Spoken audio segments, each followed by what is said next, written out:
Welcome in to the Game Plan Podcast. I'm your host, Tommy Ashley, joined by Greg Barnes. Jason Staples will soon be with us to complete the trifecta that you so commonly see on Thursday nights.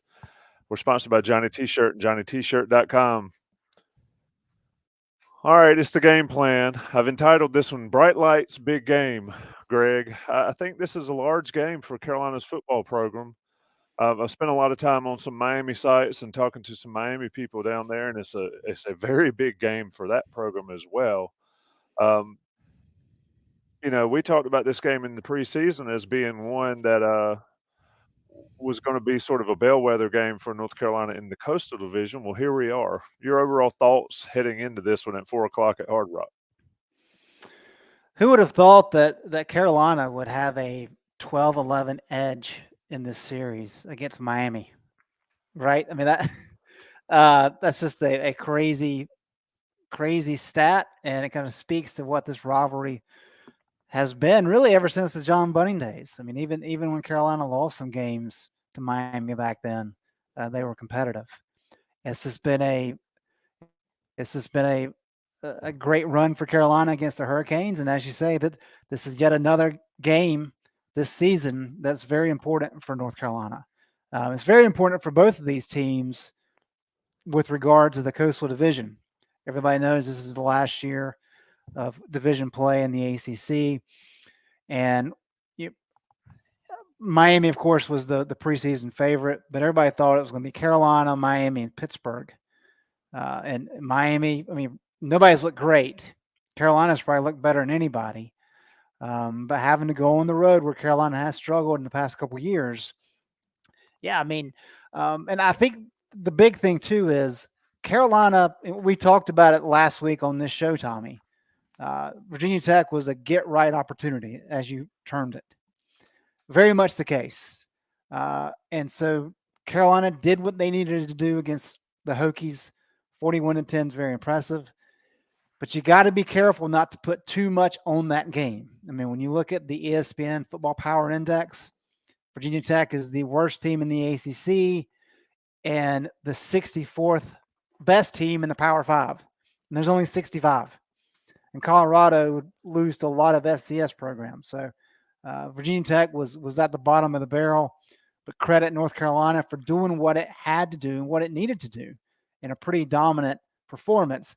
But this is a step up. So this is another opportunity to build on that performance last week.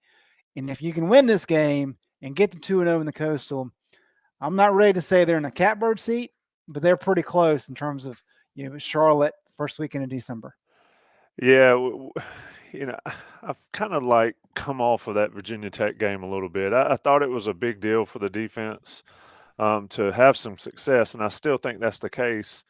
I think this is the game, but we might be having the same discussion next week. But I think this is the game, and especially next week against Duke, are the two games that Carolina needs to see if this defense is legit.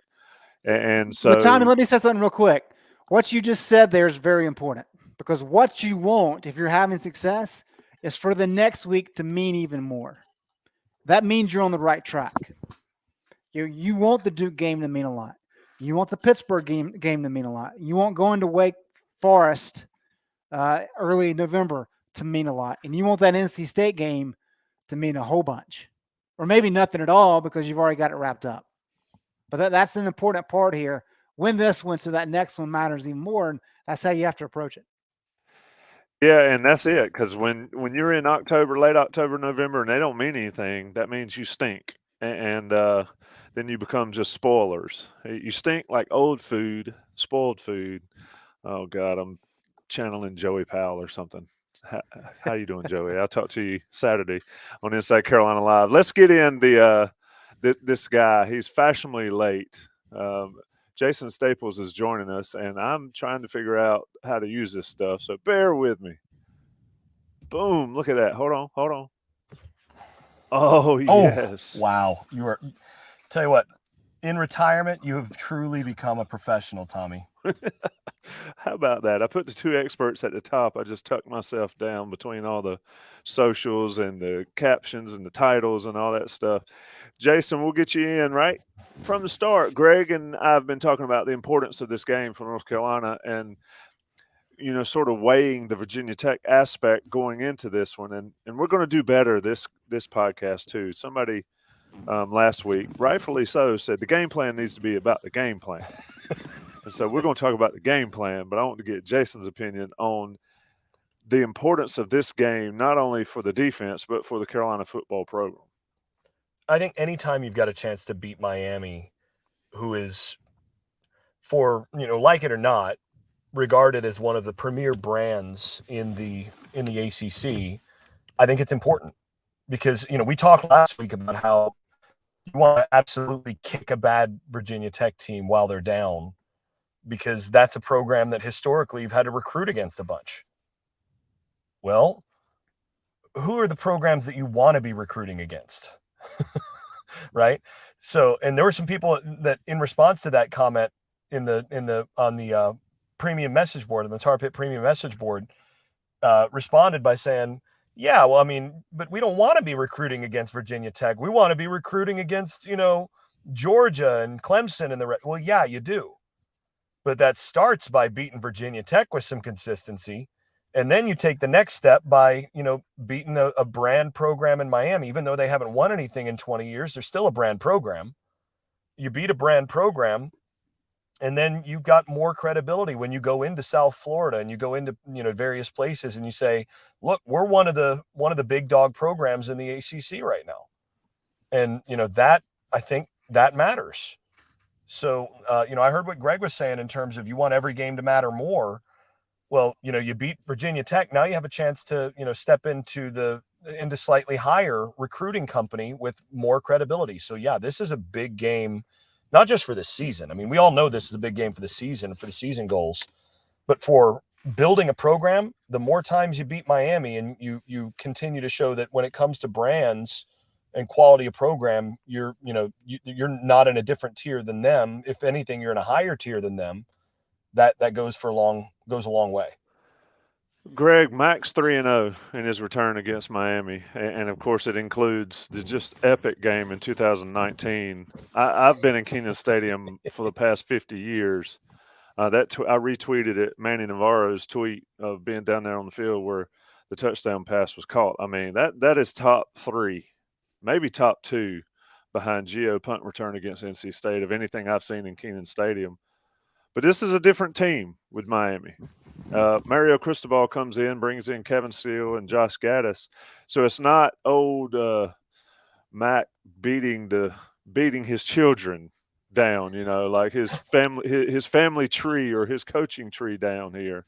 Cristobal's got a pretty significant, maybe a pretty significant upgrade. But let me say this. Maybe.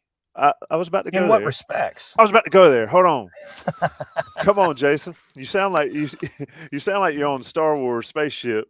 So I'll let you pass on that. But no, Miami fans and Miami folks that follow Miami closely, they're pretty down on the first 4 weeks of this season.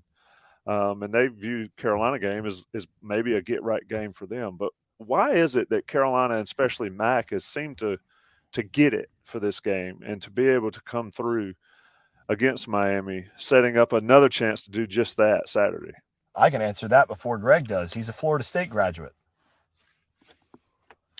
Do you think that's it? Is that it? That's not it, but I mean, realistically speaking, that can't be it. But boy, it seems like the right thing to say. And I think Mac would kind of smile at that one too, knowing him. So yeah, it's got to be in there. One thing I failed to tell those Miami folks I was talking to them, I was like, one of our experts is Florida State former guy, because I didn't want them to just blast me off the show right away. Greg, your take on Mac's ability, maybe it's the Florida State connection, to handle Miami and get it done against this team who's traditionally been one of those ones that you would think should be a lot better than they are. Well, right, and that kind of goes with what we were talking about earlier. I mean, and as Jason noted, it's a brand name, right? I mean, the Hurricanes. But have they really been that good over the last, I don't know, 15 years? I mean, I know Mark 20. Richt had a good, last 20 years. I know Richt had a good run, had a couple years there that were pretty good. They won the Coastal. This has kind of been an average program. And if you look at their results, you take away the name and do a blind taste test, if you will, they haven't really been as good as they should be. And I think this is one of the things that's interesting with the Carolina talk is we talked all offseason about, all right, Carolina finally has that talent on the defensive side of the ball. What you don't want to be is like Miami, where you have all the talent and you just don't perform, right? And I think that's why some people got so frustrated early in the year with the defensive performance. We know Miami's had the talent, just the coaching hasn't been there. They've gone through a lot of different guys since Butch Davis and Larry Coker. Mario, is he an upgrade over what they've had? Yes. Is he an elite coach? Well, I don't think we have enough information to make that claim quite yet, although he does have a really good coaching staff. And they're going to recruit pretty well, but we're going to see, over the next couple of years, how exactly he builds that program. So I just think Mac has taken advantage, and I'm sure the fact that he has those Seminole ties plays a role. But I mean, as I said, Bunning has some success. Larry Fedora has success. Mac has taken advantage. I mean, if you remember that game in Keene in 2019, Sam Howell had to complete like a 4th and 7 late in that game to even set up that touchdown pass to Daz Newsome in the corner. And then, of course, everybody remembers what happens down there in 2020, which is that was clearly the best performance of the Mac Brown 2.0 era. And that was a game, of course, that catapulted North Carolina to the Orange Bowl.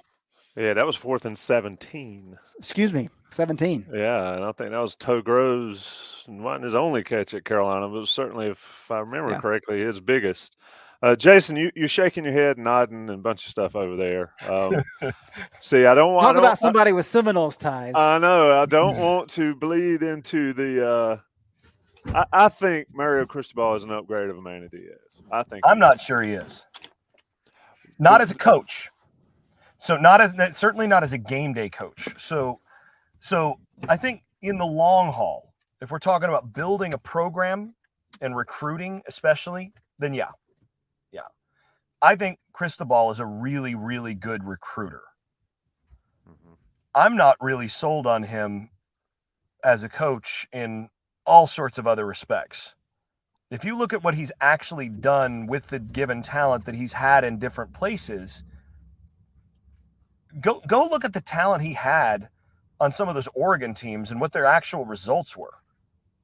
I mean, the guy managed to make the guy that is the comp for Drake May look like a pretty good college quarterback. I mean, those offenses weren't great, and I'm not sure how. And I think a lot of what he does, he's got some philosophy on offense. That there's some things he really wants to do that I don't think are especially strong. And I think, in particular, last year's offensive coaching staff under Manny Diaz was stronger than this year's offensive coaching staff with Josh Gaddis. And I think they certainly fit their personnel better. I think Josh Gaddis is one of those guys whose reputation as an offensive coach is better than his actual better than the actual results as an offensive coach. So yeah, I mean, I'll give you that. That's fair. I think that's fair, and I think the Miami crowd right now would agree with you. Yeah, so I think as a game day coach with the same talent, I don't think this year's coaching staff is an upgrade over last year's. In terms of acquiring talent for the future, I think that's where this coaching staff has a chance to be a good bit of an upgrade for Miami. But they're banking on that aspect of things rather than on the things that are going to impact this year's game. Greg, we're gonna get straight into this game. There's a bunch of stuff I'd like to talk about. I will mention again, and I've mentioned it when I've done radio for Miami stuff. Is a lot of people you did it, and then I heard from two other ACC officials that did almost the same thing, and they sort of compared like Carolina's Miami. They're very similar teams. The defense, especially in the aspect of the defense, all this talent they weren't putting together. Do you still think that? Do you still see that after the Virginia Tech game, where we've talked about that Virginia Tech's just barely above FCS? Maybe they're probably a fourth or fifth best team in the Sun Belt. I mean, is Carolina? What can Carolina do to get out of that? To get out of that comparison, in your opinion, this weekend? Virginia Tech's the fourth or fifth best in the Sun Belt. I don't know. I might argue with you on that one too, Tommy. You think they're maybe sixth or seventh? Yeah, I mean, I don't think they're better than that for sure. Look, what did Jason tell us when we were picking games for the Notre Dame game? He said until he actually sees it against a good opponent, it's hard to put a lot of trust in what the defense can do. They didn't do it against Notre Dame. Now, they did against Virginia Tech, but let's be honest, Virginia Tech sucks. They do. I mean, that's the facts of the matter. And so, as I said earlier, give them credit. I mean, you only play who you play, right? Whoever's next on the schedule. They should have locked down Virginia Tech. They did exactly that. They played very well. So build on that. Are they ready to take that next step? We don't know that. That's a good building block game. We don't know if this team is ready to take the next step up. So that's what this week is about. Virginia Tech was get right. Miami is going to be prove it. And I think that's really what this comes down to. Ooh, I think on the beat earlier in the week, I named it "Ready to Prove?" ?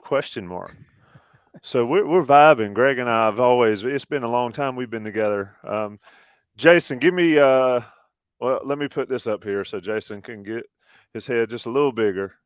Jason is right. Cristobal Spelling is a bad game day coach. Ask any Oregon fan. That's from Nick Whitfield in the chat.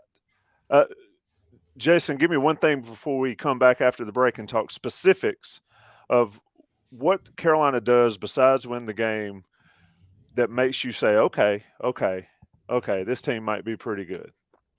If they can stop the run in this game, if they can really force Miami into second and third and long situations, that'll be a really good sign. Because what Cristobal does, what he wants to do, what Josh Gaddis is going to do, they're going to come in and try to pound the rock. They're going to line up and they're going to try to run the football. And Miami hasn't been real good doing that, but they've been better than Virginia Tech doing that. And they've had some success doing it. They actually had some success doing it against Texas A&M. You look at their rushing numbers, and on the season, let's see, Miami. Sorry, I'm looking this up in terms of their numbers. Clicked on the wrong link here.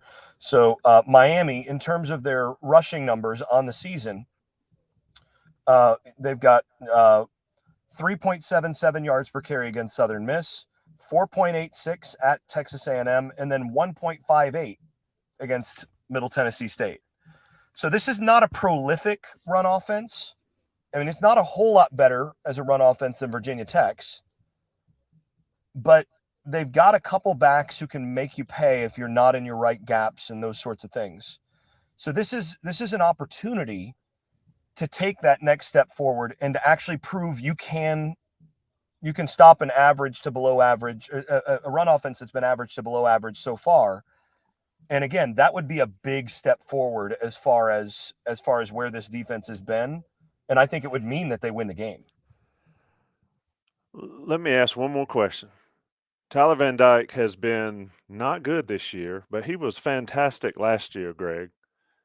He didn't forget how to play. Is that a Josh Gaddis effect? Is that just completely – and this is what's always interesting to me when I see coaching changes, and not just Carolina, not just anywhere, is coaching changes happen, they come in, and you see the talent, and then you try to do something different that clearly doesn't suit your players. Is that what we're seeing at Miami? and what we've seen at Miami, I would think the people down there believe that.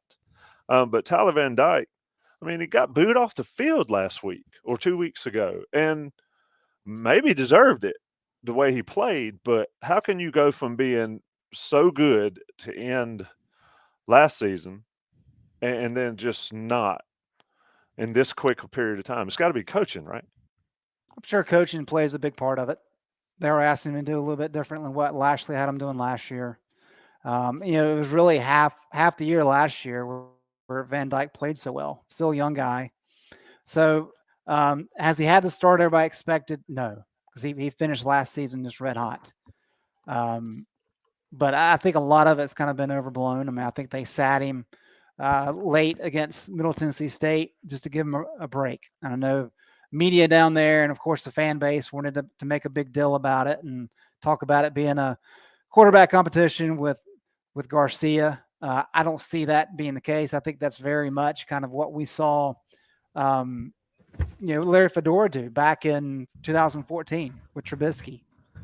After, I guess that was maybe 15. That was 2015, wasn't it? When Marquise got benched against Delaware in the second half.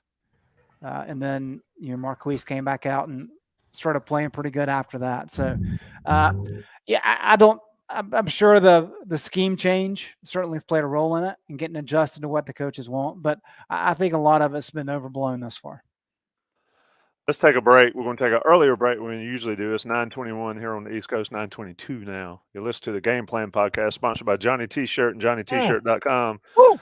People are asking about the shirt I have on in the chat. It says, I see everything.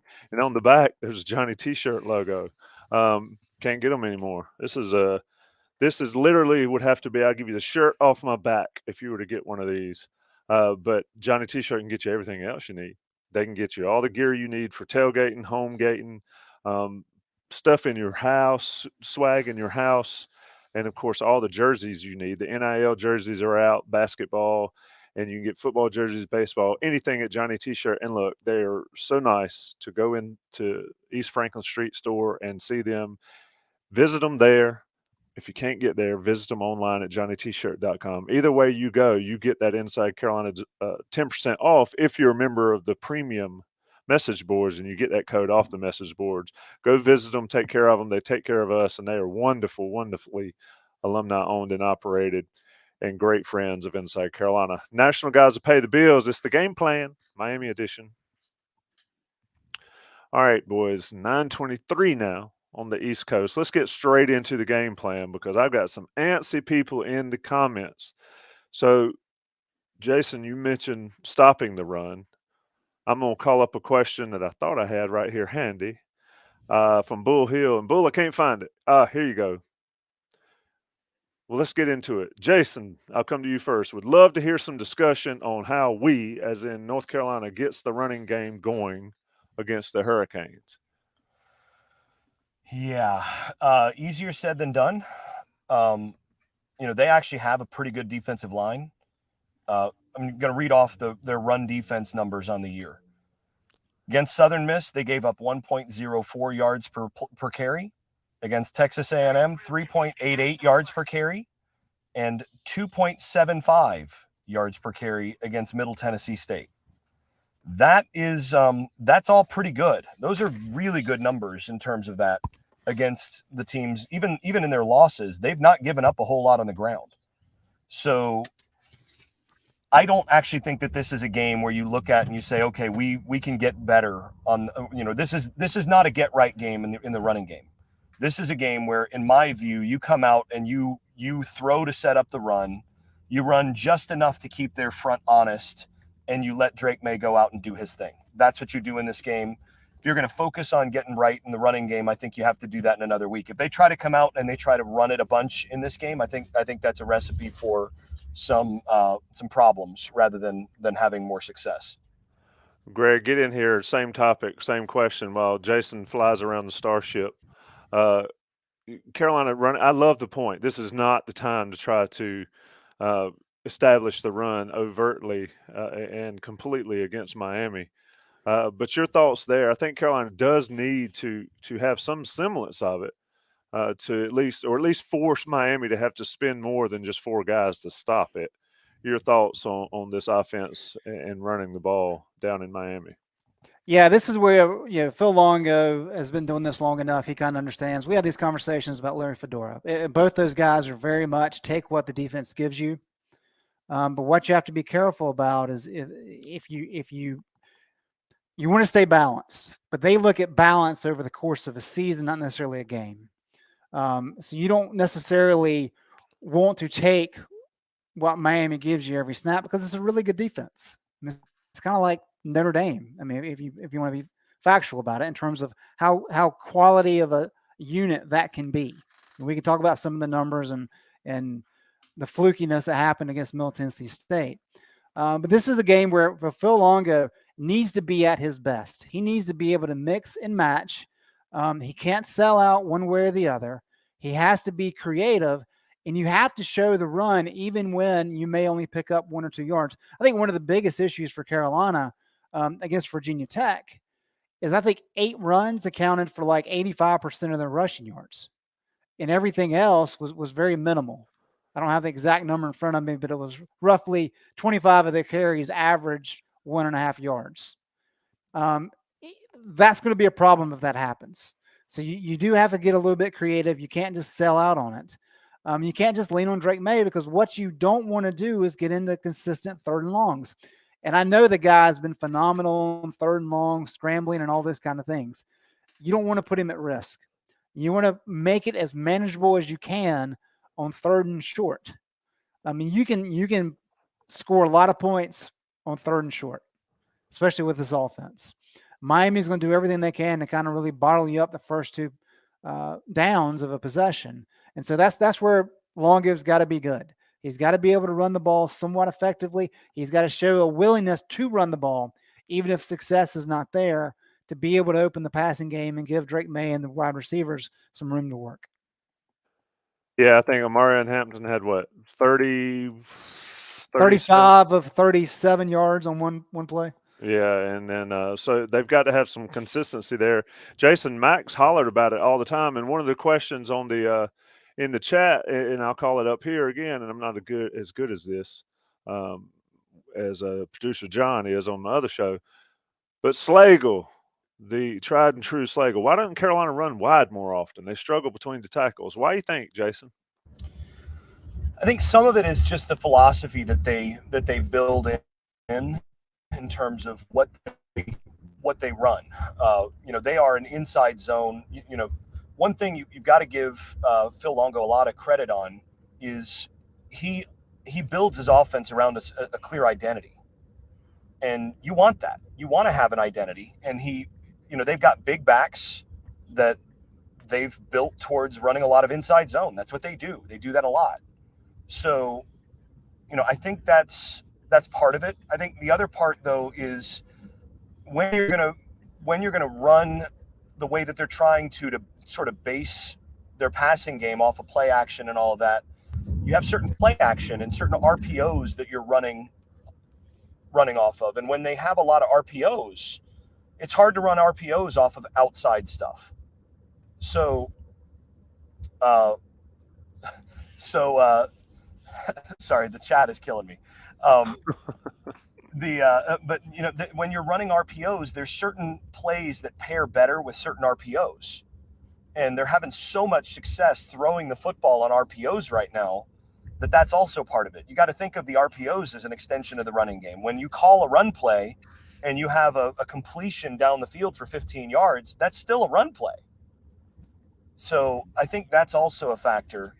And finally, I think, in terms of the backs that they have, for the most part, these are backs that should be a little bit better. They're going to be a little more comfortable between the tackles once they sort of figure it out. So I think it's a combination of things. It's an interesting take. I mean, I love the point about if they call an RPO and Drake throws a 15-yard pass, it counts as a run on there. That's some fuzzy math, but I like it. It's kind of like throwing swing passes and saying those are run plays. Whatever moves the chains is the only thing that matters here. And so, Greg, let's transition into Carolina's passing game, and we'll get the Miami side of things here in a second. But you mentioned Drake. We mentioned Drake. We have a Drake portion of the show on the Day After podcast. I mean, it's just all Drake all the time. What can he do Saturday to make you say, wow, that he hadn't already done? And I say that somewhat facetiously because he's been fantastic. And if he just does what he's been doing, he's going to be have another fantastic game. But what does he need to do more, in your opinion, to sort of, I don't know, I don't even know how to put it, be better than he's been? Well, I mean, I think it's pretty easy. He's been fantastic when given time to throw, and he's also shown an ability to scramble out of trouble. But I think where he can make strides, and I think where he's going to have to make strides before he goes to the NFL, and where pretty much every quarterback has to make strides, is that when the pocket collapses and the pressure is there, as it likely will be on Saturday, he's got to be able to process and make decisions quicker. I mean, he wasn't great with that against Notre Dame. Kind of got him into a little bit of trouble at times. And whether that's, just tucking the ball and getting down, worst case scenario, or throwing it out of bounds, or trying to find somebody underneath, just kind of expediting that a little bit. I mean, that's really about it. You want to talk about the passing game, Tommy. Not to go ahead and bleed this into the Miami discussion, but if you look at deep passes, which is 20-plus yards, looking at PFF here, he's got a 98.1 passing grade on deep passes. He's 18 of 29 for 567 yards. And what's crazy about that is PFF credits him with 14 big-time throws on 29 attempts. I mean, that is elite stuff. And so, as I said, when the pressure gets to him, he's got to be a little bit more proficient there. But when the opportunity exists and he's got time in the pocket, he's got to capitalize on some of those throws down the field. He's done it all season long. And I think that probably will determine the outcome of this game on Saturday. Jason, so what you're saying is Middle Tennessee, or what Greg's saying is Middle Tennessee State put up the blueprint against Miami 2 weeks ago, where they hit them for what? A 98-yarder all the way, I think 98. 71, 67, and a 65 maybe. Yeah, so do we expect to see some of this, Jason, on Saturday? And Jason, I'll add this in there too. Do you think Kevin Steele will switch up his coverages because of what happened 2 weeks ago? I honestly don't think he'll do that. Steele does what he does. And I think there's going to be some different effort on that. They're going to try to get their corners to just play better. I mean, they need Stevenson to play better. They had a freshman, I think it was, that got beat for a couple of them. And I think they had one guy that was injured. So, maybe that changes, but I don't think they're going to do stuff that's a whole lot different. It's just going to be what they do. And yeah, Middle Tennessee State absolutely put up the blueprint for how to play against this particular Miami team. You absolutely have to, you have to throw the football down the field on them. You have to get vertical on them with your outside wide receivers. That's what you've got to do. You're not going to run it a ton on them, but you are going to find some guys open if you can get some verticals and basically choose your matchup, because they do not have a bunch of guys that are great one-on-one coverage guys. Man, Jason is fighting the Death Star now as we speak. Somebody said something. It is live shows bring live action, boys, and that's what you get. I love it. Personally love it. We'll see how it translates. It's always a fun time, at least. Greg, get in. I got a stat. Can I give you my stat of the day? Can we go there? Yeah, we can go ahead and do your stat. Right, here's the stat of the day. Miami ranks tied for 14th nationally in fewest plays of 10-plus yards allowed, 31. So that's really good. That's my math is not very good. That's almost 8 a game, 10-plus yards. I mean, that's pretty stout. However, on plays of 60-plus yards, Miami is dead last in the FBS. They've given up 4. I think all 4 to Middle Tennessee State. It was all So 4 in one game. Yeah, so they're 131st. So that to be said, I know a lot of people were looking at that Middle Tennessee State game and saying, it's defense and all that. Other than really like a handful of plays, Miami's defense has been really good all season long. And so that's the thing. I mean, if there's an area to exploit, clearly Middle Tennessee State showed us that. But that's why I'm curious if Steele makes any changes on the back end, because otherwise it's been a really good defensive unit. Yeah, and I love how he took complete ownership of what happened against Middle Tennessee State and said they would get it corrected. You always hear a lot of coach speak, but he owned it as much as any coach I've heard in a while. So let's flip it here. I mean, Miami's got a good defense, but they're not playing well. Carolina's got a good offense and not a great defense, but they're 4-1. Greg, when you flip it to Miami's offense on Carolina's defense, where's the advantages for Carolina here, if there are any? Well, we've talked about this a lot. Gene Chizik's defensive blueprint is the bend, don't break. He's willing to kind of give up yards in between the 20s, and they kind of buckle down in the red zone.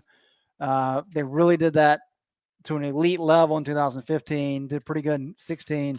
Hasn't been quite that to start the year, although they obviously were a lot better against Virginia Tech.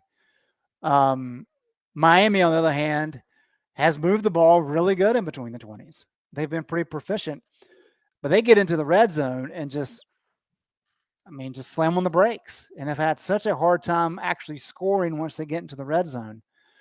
So if you look at their numbers, in terms of efficiency, they've been pretty good. I mean, not great, but pretty good. But just the scoring hasn't been there. They've really kind of struggled there. And, of course, you have the outlier of that first game where I think they hung 70 on some FCS team. So it's really that kind of unique dynamic of Miami's going to win in between the 20s just because of how these two units have worked all year long. What happens in the red zone? Can Carolina stand up and force several field goals when Miami gets down there? Or is Miami, because now they're healthy with the running backs and they have some semblance of a running game, are they able to control the line of scrimmage and turn some of those red zone opportunities into touchdowns? I think that's really the key point here and how this game plays out. If Miami has success in the red zone in terms of turning those opportunities into touchdowns instead of settling for field goals, Miami probably wins the game. But if Carolina is able to limit that touchdown red zone percentage, then I think Carolina probably has a really good chance. Jason, let me throw up a question for you from WH1315. It's a long one, so I will cede the floor. We're starting to see a transition on defense as UNC starting to integrate different personnel groups and different defensive looks, especially on the front, than in the first 4 games. Jason, your thoughts there overall, and then how it applies to this Miami game. So I don't think there's really been much of a transition personnel-wise. They're still playing the same guys. I do think that there have been a few guys who this last week played better than they played all season. I thought this was Ritzy's best game. I thought the backers were okay in this game, and I thought the secondary took a little bit of a step forward, at least after the first quarter. So, those are all positives, but some of that is because Virginia Tech just didn't have players. So I do want to see that step forward, that transition a little bit more this week, because Miami, even though they've not had a bunch of success, they are more dangerous than what you just faced. This is a team that does have some players, but again, they've had trouble manufacturing a lot of points on offense because they don't have a whole lot of players out wide. And this is the thing. I mean, it's not just the transition from Rhett Lashley to Josh Gaddis that has made the difference there. They lost their top wide receiver from last year, and then Xavier Restrepo, who was going to be the guy that he was their top receiver and definitely was their top receiver in the first game. He broke his foot and he's out. So, and they've just not had any wide receivers that have stepped up and answered the bell. They've had some of they're among the nation's leaders in drops, and they've not created a whole lot of separation downfield. And so they've not been able to make a lot of big plays. And that, again, this is playing into, UNC's MO of basically force teams to get downfield in small, force teams to, matriculate in, 8-10 play drives, which is actually what Mario Cristobal wants to do, but he also wants to be able to play action and throw down the field, and they've not had any success doing that. Actually, they and NC State both have had a lot of similar problems this year, losing some key receivers, having quarterbacks that, were highly thought of coming into the year who've struggled just partly because they've not had weapons. Now, again, there's enough talent on that roster that you worry that, okay, is this the game that they're going to get right? Is this the game that some of those receivers step up and make those plays that, Will Mallory steps in and actually has the kind of game that he's capable of? Is that going to happen? But this is one of those games where, like I said, I don't think there's been a whole lot of transition in terms of personnel. They're doing the same things as well, but I do think we've seen a little bit of a kind of a half step forward. I think they're going to need to take another half step forward to really be where they want to be to put themselves in position against this team. Yeah, and Tommy, to build off of that, one of the reasons that Mario likes the kind of the plotting offense, one, it controls the clock, it really complements the defense, and if you're clean, you can gradually wear a defense down. And one of the ways to stop that, and one of the things that the gene kind of pushes for, is if you cover effectively, you can create turnovers. And then if you're able to generate any kind of pass rush, you can get TFLs. Carolina hadn't done that all year long. I mean, Carolina is dead last in the ACC in tackles for loss. And so, as Jay Bateman used to say, he had all the data, but any drive that has a tackle for loss on it, your chances of scoring is like cut in half. I mean, it plummets. Whereas Gene, the way he's had to do it this year is just hope teams kind of shoot themselves in the foot. And Virginia Tech did that. I mean, they had 6 drops, including some early that kind of changed the flow of that game. And so I think that's the issue is, can Carolina put Miami behind the chains enough to really limit what they want to do really in between the 20s? And I think Gene has to figure out a way to do that, because even though Miami has not been great offensively, they've been okay. And just waiting on them to make a mistake, I think, is asking a lot. Yeah, Tyler Van Dyke, 4 touchdown passes all year, 3 interceptions, 2 of which were the first 2 passes in that Middle Tennessee State game. Greg, let me ask you a question. I'll bring it up here, and we can talk about it, though I don't really know if we entirely understand the situation down there. But is this a pressure game for Miami? I mean, is the pressure on Miami and the pressure on Tyler Van Dyke to step up? I mean, it's sort of one that Carolina can go in sort of free. We talked about it. It's a big game for both teams, but is the pressure on Miami, in your opinion? Not necessarily. I mean, this is year one for Mario. So there is expectations on this team just because of the talent level and because Van Dyke had a good close of the year last year. But I mean, it's a work in progress. And Mac's first year back in 2019 was messy. Had 2 really big wins to start the year, and just looked. Didn't play up to competition against Wake and App State. And so there's those ebbs and flows that you deal with in year one. So I don't know that there's a lot of necessarily extra pressure. I do think Miami understands that if they want to win the Coastal, this is the game they probably need to win, especially with it being at home. So maybe from that standpoint, a little bit. But I don't think there's a lot of extra pressure. I think if anything, Miami's kind of embarrassed about what happened against Middle Tennessee State. And they're chomping at the bit to get back out there and prove that, hey, that's not Miami football. That's not who we're going to be. We want another opportunity to prove what we can be. Yeah, people talk about bye weeks are a good thing, not when you get embarrassed at home. Jason, I'll come to you. You had a comment on something Tyler Van Dyke has said this season, but also, what do you see Gene Tizzett doing to scheme against this Miami offense? I think this is one of those weeks where you play a decent amount of cover 7, So that's a quarters concept where, we know Chiswick likes to go split safeties more often than not. But I think this is one of those weeks where you go cover 7 more, which what that does is that allows you to match up a little bit more man-to-man on verticals on the outside with your corners, while allowing one of your safeties, depending on which side the run play would go to, one of your safeties to really fit down into the box nicely against certain run action. Again, the danger of playing that kind of coverage is giving up some potential deep posts over the top, that sort of thing. But I think with this Miami team, you're willing to maybe take that gamble a little until Van Dyke shows that he's actually on in the game, and that they've got some receivers that are actually willing and able to make that play. I think you force him to. I think you try to take away the running game that Cristobal really wants to start with, and you do that by doing a lot of cover 7. In some cases, I think rotating to robber or some cover 1 type stuff with a single deep safety. Those are some things that you do. You bring some of the same run blitzes and things that they used this last week against Virginia Tech. I mean, schematically, a lot of the things that you're going to be going against aren't all that different.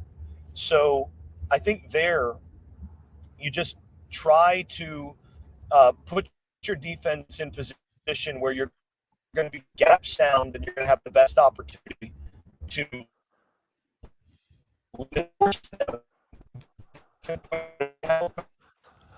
Mute yourself, buddy. I think R2D2 is talking in the background. Sorry there.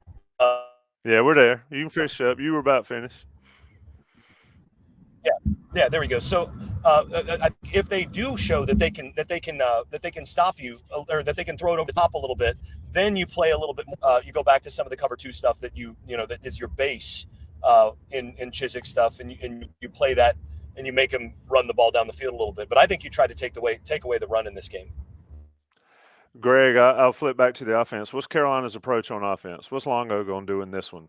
And who besides Drake May is going to be the guy we're talking about Sunday? I think it's got to be the tight ends, just because Miami is going to have success kind of collapsing the pocket. And I think they're going to do whatever they can to bracket Josh Downs. And I think it's going to be a race. Does Drake have time to throw the deep ball? And so you'll see Longo, go with some heavy sets, 2 tight ends staying in the block, max protect type deals to give them some opportunities. I don't think you can do that all game long. And so that's why the tight ends are so important, kind of hanging out over the middle while Josh Downs is taking up so much focus, as he should. And we've seen the tight ends be really good. I mean, all 3 of them have been great this year. And I think those are the guys that they have big games. That's a pretty good sign for Carolina. All right, let's get into the prediction portion. I'm going to throw this up. Hold on. Let me make sure I'm not missing anything. I'm going to throw this up for you, Jason. I'm going to come to you first on predictions. Nick Whitfield. Jason going to pick Carolina to win. The FSU in him hates Miami always. He'd pick my college flag football team to beat Miami. Have fun with it. He's not exactly wrong, although I have picked Miami to beat North Carolina in the past, and they've done it when I picked them. This is not one of those years, though. This is not one of those years where I think Miami should be picked to beat this North Carolina team. Can this Miami team beat this North Carolina team? Absolutely. This is, a 60-40 game in my estimation. It's one where, especially coming off a bye, a little bit wounded, that's going to be a Miami team that they're going to give Carolina, the best they've got here. But, I think this Carolina offense is just going to outscore them, frankly. I think that's what this game comes down to is I haven't really seen from Miami's offense, aside from that first game of the year where, they scored, 70 points against Bethune-Cookman. Since then, it's 30 points against Southern Miss, 9 points against Texas A&M, and 17, reading the wrong column there, 17 points against Middle Tennessee. I don't see them going out there and just running up a bunch of points. And I think Carolina is going to be able to move the football and score some points on that defense through the air. So I'm going to take Carolina to win it. I do think this will be a ball game. I'm going to go with Carolina winning this game 41-34. Interesting take. And Middle Tennessee State, the Blue Raiders got them 45-31, so they did score 31 points there. Greg, hold on a second. I'm going to throw this up for you. Scott Dawson says, if UNC can hold Miami under 30 points, Carolina wins. What's your prediction, Greg? Yeah, Miami has not been elite offensively, but that's part of that's by design in terms of, they're not a up-tempo type offense whatsoever. As we've talked about, Mario kind of wants to ground and pound as best he can to complement his defense. Does this Miami offense need to get better quickly? Yeah, for sure. And I think they'll be able to limit Carolina offensively. Maybe not quite as good as Notre Dame did, but kind of in the same fashion. So the question, completely to me is, what can Gene Chizik do when Miami gets on Carolina's side of the field? I think that's going to determine this game. And, with it being on the road, with this being a much better, much more talented unit than what Virginia Tech provided, I just don't have a lot of trust in this defense quite yet. And I have a ton of respect for Phil Longo and Drake May and what they've done. But I'm going to need to see it. And so I've got Miami winning this one 35-31. I'm with Jason. I really think this is a toss-up game. Carolina certainly can win. The defense just needs to make a few more plays. And if Drake May has an elite game, then that may be enough. But I've got Miami winning this one. I've just got to see that defense perform better than what it's done thus far. Last week notwithstanding. Yeah, I picked Carolina in the preseason to win this game, if y'all remember correctly. That was before we'd seen Drake May throw a pass. Even though I must have believed Jason in his evaluation of Drake. But I think Carolina will, to Jason's point, just outscore them. I can see this being 45, 48, 52 to high 30s or something like that. I think if Carolina doesn't have some fluke turnovers, I think they've got a great chance to outscore Miami. It is interesting to hear the differences on that side and on this side. There's a lot of angst from both sides when you talk about who's going to win this game, but I think Carolina gets it done down there. And I think then we move into talking about, okay, is this the season that we maybe expected going into it? Greg Barnes, Jason Staples on the edges of the Death Star. I'm your host, Tommy Ashley. It's been the Game Plan Podcast. Anything we missed, boys, before we get out of here? Greg, you got one more wild stat? Did you see Buck's stat of Drake May on fourth downs? Yeah, it's crazy. 6 for 6 with 4 touchdowns and a 64-yarder at that. That's got to be. Find me a more insane stat this year in the ACC. I'd like to see it. Appreciate it, Jason. The 14 big time throws and 29 attempts on deep passes. That's elite stuff too. So that's pretty close to crazier. In fact, it might be crazier. That's just wild numbers. Yeah, we are seeing something special, at least in the first month and a half of the season in Chapel Hill. We'll see if it continues on Saturday from Hard Rock Stadium. Zach Small said, thoughts on lack of attendance at games in Miami? It's not an on-campus facility. And I'm sure there's – matter if it was. It's 30 minutes from campus. They have buses to bring students over, which apparently has always kind of been a mess. And it's a small school, so it's not a lot of alumni. It's pro pretty sports much it. town with a small school. Yep. And it's quite frankly, the beach is right there. So is a student going to the game or to the beach? That's not that tough. All right, boys. Game Plan, sponsored by Johnny T-Shirt. Appreciate everybody joining us. We are out.